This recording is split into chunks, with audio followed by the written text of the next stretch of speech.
Chào mừng các bạn đã đến với Chaos Game. Và sau khi mà các bạn đã setup xong game mặt trược cho 4 người chơi rồi thì bây giờ chúng ta cùng đến với phần hướng dẫn chơi nhé. Thì mình chỉ ví dụ ở đây có một thành thôi để bốc thôi. Và đây là tử thành Dora. Thì xin nhắc lại về tử thành Dora, đó là khu vực này gồm 7 cột và được lấy từ bên phải điểm tách đến quân thứ 7. Sau đó chúng ta sẽ lật quân thứ 3. 1, 2, 3 ở phía bên trên. Và đây là chỉ điểm Dora. Chỉ điểm Dora cho biết rằng quân phía sau của quân này, tức là đây là số 6, thì quân 7 man sẽ mang giá trị cao hơn như bình thường.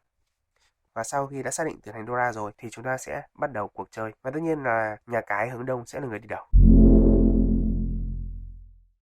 Lượt của một người chơi sẽ bắt đầu từ khi họ bốc một quân bài từ thành này, làm một việc gì đó, đánh quân ra và kết thúc lượt đến người tiếp theo. Đối với người chơi nhà cái, ở lượt đầu tiên thì họ đã có 14 quân rồi nên họ chỉ đánh ra thôi và không bốc nữa. Tuy nhiên đến lượt sau thì họ sẽ phải bốc như những người bình thường. Thì mình xin ví dụ một lượt của một người chơi sẽ diễn ra như thế nào nhé. Đây, là có 1 này, 2 này, 3 này, 4, 13 quân đúng không ạ? Chúng ta sẽ bốc một quân từ thành này. Sau đó xác định đánh một quân ra. Và đấy là hết lượt của một người chơi. Trường hợp khi một người chơi bốc bài và bài đủ điều kiện để chiến thắng thì họ được quyền tuyên bố chiến thắng luôn. Và ván đấu đó sẽ kết thúc. Và làm thế nào để một người chơi có thể hoàn thành bài của mình thì các bạn được quyền gọi quân của người khác. Tức là lấy quân của một người đã đánh ra và lắp vào bài của mình. Và như ở trong tá lả thì đó là ăn quân đó. Chẳng hạn như đánh ra ăn này. Thì chúng ta có các khái niệm sau. Thứ nhất, chi. Tức là khi người chơi ở phía tay trái của bạn đánh ra một quân và nó phù hợp với hai quân trên bài của bạn tạo thành một chuỗi liên tiếp đồng chất, đó là quân này chẳng hạn hoặc là quân này, thì bạn được quyền để lộ hai quân của mình ra và lấy quân đó về. Sau đó chúng ta đánh dấu bằng cách xoay ngang quân mình đã gọi. Nếu các bạn gọi quân khác thì đây, đấy, đánh dấu như vậy. Lưu ý, hành động chi để tạo thành chuỗi 3 quân liên tiếp đồng chất chỉ được gọi quân từ người chơi ở tay trái. Hành động gọi quân thứ hai là hành động gọi quân pawn. Pawn là hành động gọi quân tạo thành bộ 3 quân đồng chất và cùng giá trị luôn, như thế này đây. Thì hành động pawn này các bạn có thể gọi quân của bất cứ ai ở trên bàn, và khi mà các bạn gọi quân của ai thì các bạn sẽ xoay quân mà các bạn gọi để đánh dấu. Ví dụ như thế này là đánh dấu gọi quân của người ở bên tay phải, còn như này là đánh dấu gọi quân của người ở giữa. Và việc gọi quân bằng cách pawn này sẽ khiến cho các bạn có thể cướp lượt của người khác, tức là A few minutes later. mình xin ví dụ như sau. Sau khi người Đông đánh ra một quân thì đến người Nam đánh và đến người Tây đánh ra. Và khi mà họ đánh ra một quân, nếu mà người Đông pawn quân của họ thì người Đông sẽ xoay quân được gọi như thế này. Và như vậy thì người Bắc này sẽ bị mất lượt, bởi vì là lượt tiếp theo sẽ là do người Đông đánh. Hành động gọi quân thứ ba đó là hành động can't, là tạo thành một bộ 4 quân.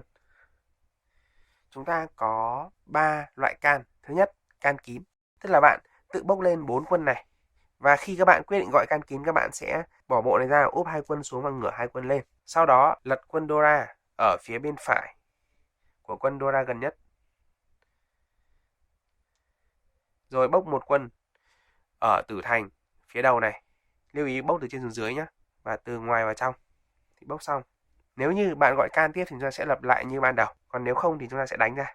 Đấy là hành động can kín. Đối với hành động can mở thì khi một người chơi đánh ra một quân, bạn được quyền gọi can mở và cũng xoay quân để đánh dấu là gọi can mở từ ai. Sau đó bạn sẽ bốc một quân từ tử thành này, gọi can hoặc tuyên bố chiến thắng nếu bạn muốn. Tất nhiên là nếu bạn đủ điều kiện. Sau đó bạn đánh ra một quân rồi mới bắt đầu lật Dora. Tiếp theo đó là can muộn. Can muộn là hành động xảy ra khi mà bạn đã pawn quân của người khác và đến lượt của bạn thì bạn bốc quân lên quân tương tự như vậy.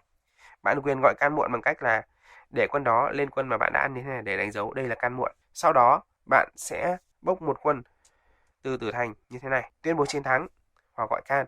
Sau đó bạn đánh ra một quân rồi bắt đầu lật Dora. Và đó là hết 3 hành động can.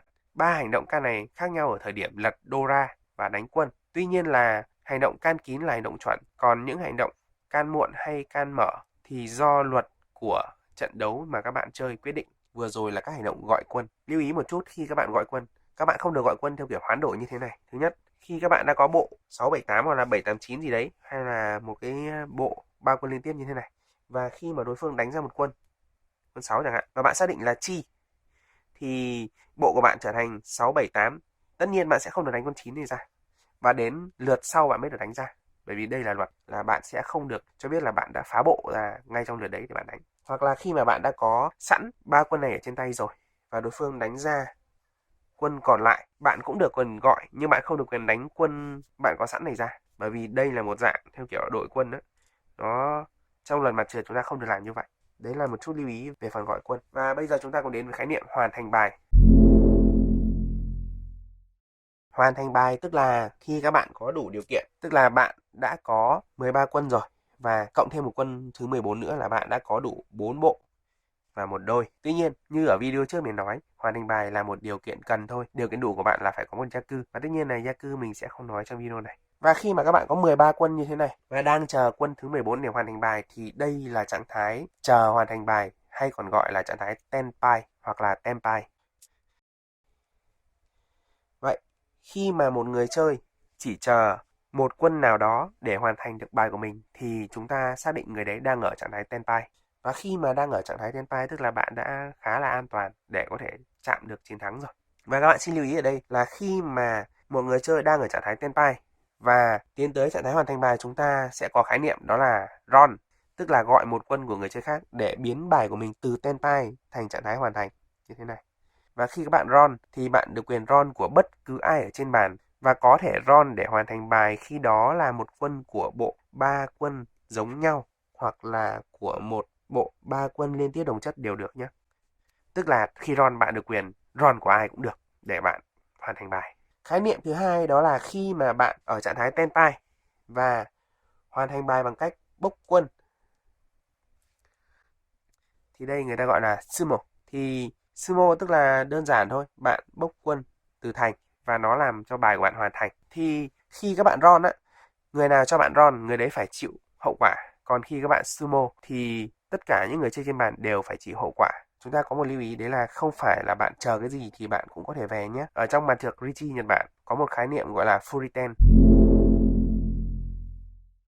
Tức là bạn không thể run của đối phương quân cuối cùng để về nếu như bạn đã đánh quân đó ra hoặc là bạn đã bỏ qua một quân nào đó để hoàn thành bài rồi. Ví dụ ở đây là bạn đang chờ quân 2 pin này đúng không ạ? Để hoàn thành bài, tuy nhiên bạn đã đánh sẵn một riêng pin ở đây rồi. Vậy nên là khi mà người ta đánh ra quân này, bạn không được quyền ăn bởi vì bạn đã vi phạm.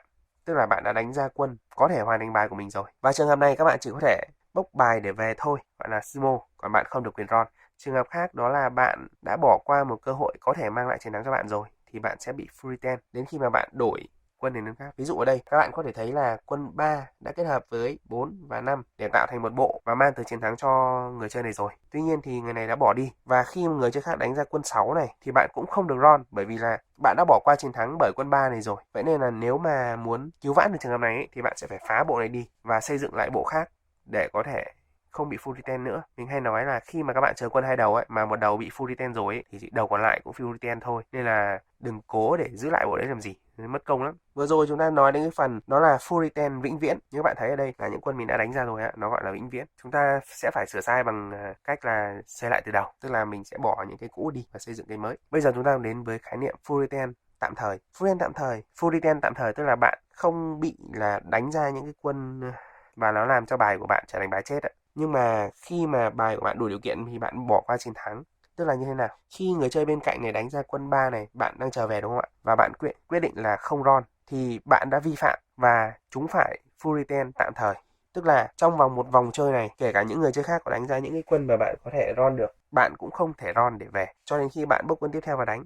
Như thế này thì bạn mới hết full return tạm thời. Full return tạm thời này chỉ có tác dụng một vòng chơi cho đến khi mà bạn được bốc quân mới thôi. Và các bạn nên nhớ là kể cả bạn có full return vĩnh viễn hay full return tạm thời thì khi các bạn sumo, các bạn đều có thể chiến thắng. Và vừa rồi thì mình đã giới thiệu cho các bạn về cách chơi tựa game mặt trượt này, về hành động của một người chơi trong lượt chơi của họ, về các cách gọi quân, về full return. Và khi mà các bạn đã xem xong video này rồi thì các bạn có thể đánh một trận mặt trượt bình thường để làm quen dần với việc gọi quân, cũng như là làm quen dần với việc full return là gì rồi. Xin chào và hẹn gặp lại các bạn ở các video sau. Bye bye.